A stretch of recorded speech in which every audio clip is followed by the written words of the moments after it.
2 பேருமே நிறைய நாள் வந்து அதுக்கப்புறம் எந்த பாயிண்ட்ல நாங்கள் மாறினோம்னு யோசிச்சு பார்த்தா, இனி 2 பேர்த்தையும் ரொம்ப சீரியஸாக மாற்றின பாயிண்ட்னா ஈழ பிரச்சனை தான் சொல்லலாம்.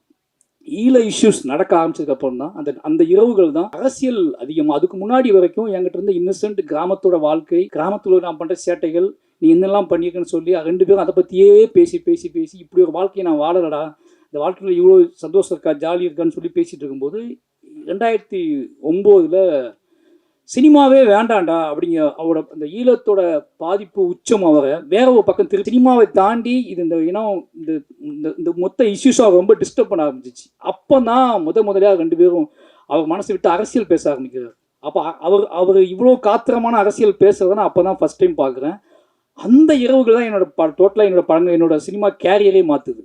அந்த 2009 அவர் பேசுனதுக்கப்புறம் டோட்டலாக அரசியலாகவே 2 பேரும் பேசி பேசி சந்திக்கிற ஆட்கள், பேசுகிற ஆட்கள், சினிமா கூட வேணாண்டா, ஏதாவது பண்ணி ஆகுண்டா அப்படின்னு சொல்லிட்டு விடிய பேசிகிட்டே இருப்போம். அப்படி தான் அரசியல் வந்துச்சு.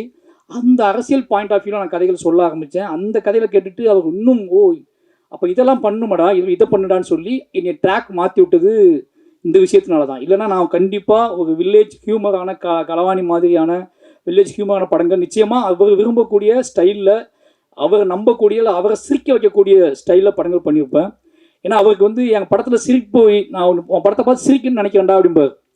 அதுக்கப்புறம் என்ன நினச்சிக்குவாருன்னா, வாழை தான் ரொம்ப சிரித்து பார்த்தாரு. நான் நீ நினச்சி பயங்கரமாக சிரித்து பார்க்கறேன்டா, சிரிக்கிறது அவருக்கு ரொம்ப பிடிக்கும், சிரிச்சுக்கிட்டே இருக்கணும்னு நினைப்பார்.